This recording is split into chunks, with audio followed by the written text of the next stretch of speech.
Welcome to the Tracking Connections podcast, and thanks for listening. We feature voices from around the world sharing stories of working intentionally with deep nature connection in ways that transform lives, families, projects, and communities. I'm Sarah. I'm Aiden. And I'm John. And we are your hosts from Living Connection First. Hi, everyone. Welcome to episode 7. I'm here with John. This is Sarah, and we are hosting Peter Cow from Dartmoor and Sky Maria Buitenhuis from west of Ireland. Today, we're going to talk about bringing it home with the 8 Shields principles. Great. Well, thank you both for being here. It's really fun to catch up with the two of these people that I met, Peter and Sky, but basically around the same time. Mockasee Farms, Art of Mentoring, 2011 in Scotland. A lot of things happened at that Art of Mentoring. That was a good one. I've gotten to work with Peter in a lot of different capacities, as well as Sky through the Regenerative Design and Nature Awareness program that we held in California over the years. And both of these two they've just been at it. In spite of the pandemic and things sort of disappearing and falling apart, they've never actually stopped. And they've just done some wonderful deep work. And it's a real pleasure to have the two of you here and to have you tell us a little bit about what you're doing, especially how you're this notion of working with the lunar cycle as a guide for the structure of what you're doing and offering mentoring and sharing teachings with people in your communities. This is really, really wonderful. You could tell us a little more about yourself as a lead-in, but I'll first pass it to you, Peter, and then you can pass it over to Sky. Yeah, thanks, John and Sarah, for hosting us. I'm really enjoying looking through the window right now and seeing a magpie going up into a tree with a stick in his or her mouth, building a nest up there somewhere. Really enjoying the surroundings here. And I'm here on Dartmoor on a farm, and I've been using the 8 Shields. I'm a permaculture teacher, but I've been using the 8 Shields more and more. And it's now most of my livelihood is running 8 Shields courses and mentoring and running events as well, alongside some permaculture teaching. And I love how it's enriched my life. And also a co-housing project that I've been working on. We really use the ACOM model to develop our weekends, and it's just amazing how effective and connective it is to bring people together and use these 8 Shields patterns to create holistic culture and community. And people love it and want to keep coming back. Even though the co-housing group is pausing now, they still want to keep coming back and connecting and having more meetups, because it just meets our longings for connection and community, this work. I'll hand over to Sky. Thanks, Peter. I have a lovely image of that, of the magpie. Yeah, thanks for having us on here too. We're having some lovely chats before the recording got pressed as well. And I'm feeling grateful for that now. And I'm feeling grateful for, being together in this way, and that your podcast has brought us together. Yeah, I'm in the west of Ireland, where I grew up, first generation to some Dutch parents, back to the landers. And the 8 Shields just fundamentally really changed my life, immersing into them, and changed who I am, and therefore my life.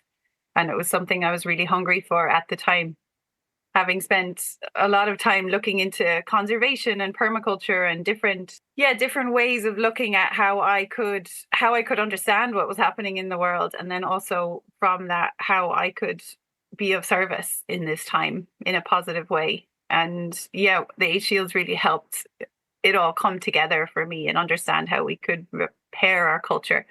Yeah, and I spent about 7 years really dedicated to forest therapy work after doing immersion programs in the 8 Shields, and really looking at the importance of deep nature connection work in order to repair our culture. And then a few years ago, Peter and I, we met at our first Art of Mentoring experience in 2011. We did Ring 1 together, and we've been friends since then and working together also sometimes in different capacities. And then, really came together in a stronger way professionally 3 years ago. Start to really explicitly teach the 8 Shields, not just have it be part of what my work was sitting within, but actually teaching the model more explicitly. And that's been a huge gift in my life to really orient to it in a stronger way, in that way, in terms of teaching and facilitating. Well, we would love to hear how you're using 8 Shields to design some of the programs that you're doing. Well, as John mentioned, the lunar cycle, and we've just started an introduction to 8 Shields called Nature's Blueprint, which runs over a lunar cycle. It starts on the dark moon or new moon, and then people get a few videos to introduce the Eight Shields map and the core routines of nature. And then over the kind of full moon time of the cycle, they're encouraged to do an 8-day sit spot challenge, where they do a sit spot at each time of day that's related to the cycle. So they do an east sit spot at dawn, they do a southeast sit spot at mid-morning, they do a south sit spot at noon, and they do one each day if they can keep up to the challenge. And then we catch their story on a call at the end of that. And it's wonderful how, just noticing in my life, how plugging the course into the lunar cycle helps me to be aware of the cycle of the moon so much more strongly, just because I know when the course starts, when it ends, and I'm so much more aware of the dark moon, particularly because of those cycles. Well, that is just such a fun image. And Sky, you're involved in Nature's Blueprint as well. What kind of things do you hear from people when you're catching their stories? Well, I was really touched so because it's an introductory course and we run these year-long immersion programs, we wanted something in between, and we're aware of other Eight Shields immersion programs, like some of the offerings you guys are doing. And I hadn't come across a kind of like, what's the stepping stone, to the more immersive programs, because Eight Shields is thought so experientially as well. So we wanted to offer like a little bit of a stepping stone there. And something that really struck me was with the 8-day sit spot challenge I guess it's quite a stretch, right, for people coming in, like to go out 8 days in a row and to go in the middle of the night and all of these things. But because we set the bar high, how people were dedicating to themselves, most people didn't manage, say, those 8 days in a row, but people really managed many sit spots over, that time. Say we gave a few extra days, because of people's life's commitments and things. So let's say over about 10 days, people did a lot of sit spots in 10 days. That was the result of that, whether they did the full challenge or not. And what really touched me, because we have one live call where we're story catching, is the depths of experience people are having, even people who had never had a sit spot practice, where they were going because of their strong commitment in a short period of time was quite extraordinary. What the synchronicities they were already experiencing, the kind of insights they were getting into themselves and into their lives, that they really went out and sat in the dark, some of them in the deep snow. Yeah. And the gratitude that grew in their hearts, and also the challenges that people face, that they didn't know, like they didn't know they were afraid of the dark until they actually went out there and sat there. And then what happened for them when they faced that, and really sat there and found what felt safe for them and how they could meet that challenge. And it's just really beautiful, people's vulnerabilities and tenderness of their stories, really. I think a lot of what I sense from the two of you and from our prior conversations was how important the container is to you, and the space you hold, and how you cultivate that, and I know you both have deep experience with that, and I think that plays a really important part in people being able to feel safe to tell their stories and to bring out that beautiful vulnerability and tenderness that you just mentioned. What's your reflections on that, Peter? Yeah, I mean, I particularly feel that on our year-long course, Bringing It Home, which is 7 weekends plus a solo time on the land throughout the year, tied into the times of year that the directions are in. So the East is in March, the equinox, and using all the standard tools like gratitude, check-ins, small groups, we create an incredible intimacy and vulnerability and depth of sharing on that year-long course from people from different countries, different time zones. Yeah, the power and depth and the healing that can happen from that as well. People have healed illnesses in their bodies from being kind of exposed to this culture of connection and allowance and vulnerability and trust. And it's just really powerful for people to get that experience in their life, even when it's online, because they then go out and connect to their land around them. So what I'm hearing from both of you is with the sit spot practice at the different times of day, right? And then the year long having it in the different seasons. My sense is that you're helping people to tune into the qualities of the different times of day, right? What do I feel early in the morning at my sit spot? What do I feel what's happening at the middle of the day at my sit spot, similar to spring, summer, so there's that embodiment thing that you're doing as a group. And I'm curious, Sky, what your reflections are on that healing capacity for those. Yeah, reflecting on this recently myself, the name, bringing it home. There's our home, that's our physical home, our home. If we go on that ecological homecoming journey, it's our nature neighborhood. That's a term we've been using recently as well. It's our home in our nature neighborhood, if we've connected in that way as well. But it's first and foremost, it's bringing it home to ourselves. And so it's when I connect with the primary cycles of nature, and because I'm connecting with them, I'm aligning my own being, because we can't connect to something outside without those connections forming inside at the same time. Then it's like a discovery process for people. Well, who am I actually? When I connect to my inner nature in that way, then what emerges is actually who I am as a human being. And so that's the healing journey. And then what are the things I bump up against inside myself that want to be healed, which is often shared culturally because we've all been brought up in modern society. And so we tend to have the same wounds, even though we all have our own unique version of that, or maybe we're impacted more or less by certain things. So there's also this beautiful collective healing journey in that. Like, it's so personal, but it's also so collective at the same time. And yeah, when we're all doing that, then as a group, we're going around like deeply connecting to the time of year and to the time of day. Yeah, it allows for this whole healing field really to emerge, and that journey that we can do. Not only we can do together, we have to do together. We can't do it alone. We need each other to for those things to emerge that need to be healed. And then we need each other to actually heal as well. Yeah, and it's really beautiful. With the East weekend, we look at welcoming and safety and starting things in a good way, while all around us, spring is happening in the land and the flowers are coming up and the birds are singing. And it's such a beautiful reflection of this upwelling of human passion when there is safety and welcome and allowance reflected in the land around us. We write little poems together based on their sit spots for each Bring It Home weekend as well, as a way of deepening into that, what we're picking up from the land around us, and feeding that in together into the whole group. Yeah, which is actually such a beautiful emergence out of that collective field, because I often use the word the little spirit door. So when we all write it in, but we don't press enter on the chat in Zoom until we're all ready, and then we press that button at the same time. And that's like opening the little spirit door, and it gets arranged for us in some way.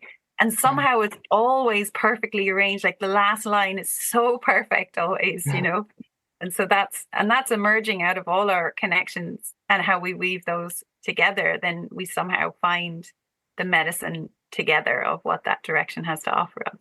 That is so cool. It's so nourishing, even just to hear you both talking about it.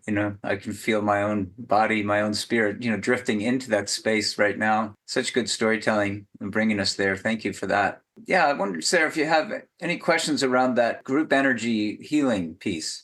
Well, I feel like Sky spoke to it well, both of them, actually. The way I envision it, it's like we're in, say, the East together, and we're feeling that feeling of welcome together. So there's this healing of a missed experience, right? Where we're actually experiencing something that our nervous system is meant to experience and yearns for.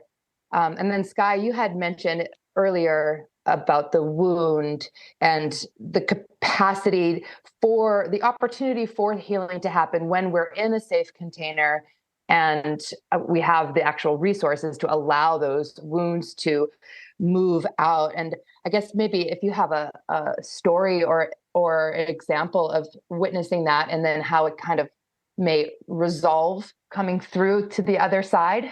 I think there's maybe a woven together story, like maybe an archetypal story in there that I see many students or participants of our courses going through, because we offer personal mentoring as well between the weekends, where each participant will have either Peter or I as a mentor. So we get to go deeper with people in those one-on-one sessions around what's going on. And it's like, there's often like, I suppose maybe a word for it is shyer parts of ourselves that for whatever reason haven't fully come forward in life. Like sometimes we call it a transformative leadership program. It's one way of describing it, but it's really, how do you lead in your life? It doesn't necessarily mean professional leadership. So it's like those tender parts of ourselves are those shyer parts of ourselves that feel particularly welcomed in that cultural of allowance, that it's like, you're welcome exactly as you are now.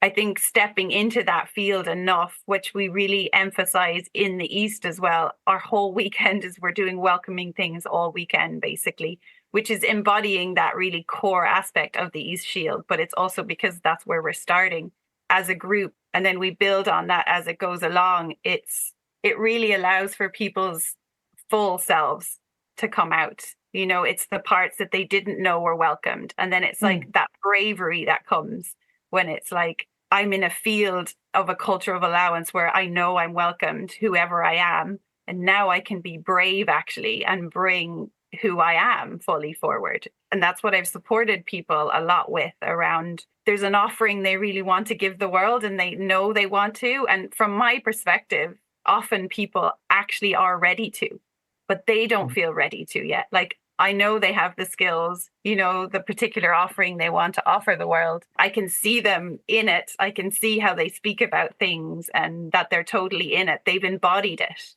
But for some reason, they don't have the confidence yet to bring it out into the world.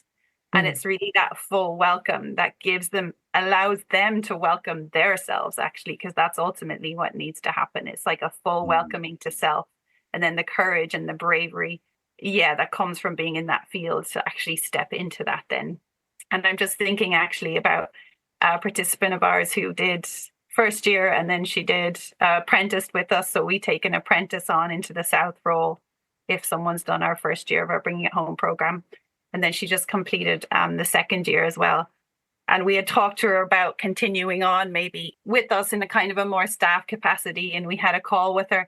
And it was the most beautiful thing, because she was just, after 3 years of working with us, she was like, I need to focus on my own courses now, and I'm going to do this. And it was just beautiful, because we were sad to lose her, because she's so skilled and so compassionate and has so much to give.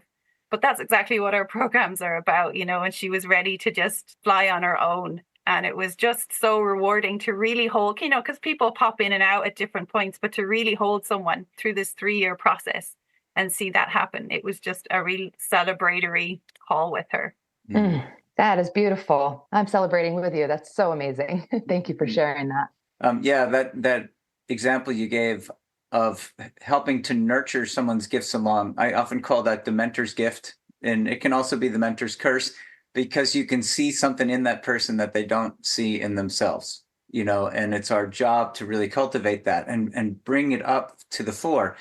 And I can't tell you over the last 40 years how many times I've seen someone blossom and I'm like, oh, thank God they're going to help me now, only for them to say, I've been called to go off and do this wonderful thing in the world. And I'm like, oh, yay, and oh, you know, so that's a sign I think you're on the right track. But I think about the collective concentric ring of all of this, right? Because there's so much troubling news in the world and people are so feeling like, oh my God, where's this all going? But I just see so much beauty and so much goodness in what's going on in this network, and so many stories of this beauty spreading, you know, and as our friend Sal Jen Curley likes to say, you know, there's communicable disease in the world, but why can't we have communicable healing? Well, on that same note, I was actually really curious, Peter, how you perceive the work. What are you seeing as results of the, you know, you've been doing this for a long time. You're taking people through year-long journeys and knowing people year after year. So what are some of the things that you see shifting in people or in your community as you're continuing on this journey? So in the UK, there were a lot of art and mentoring camps in the 2010s. And then they faded out a bit. And then I started running them again in 2017 and 2019.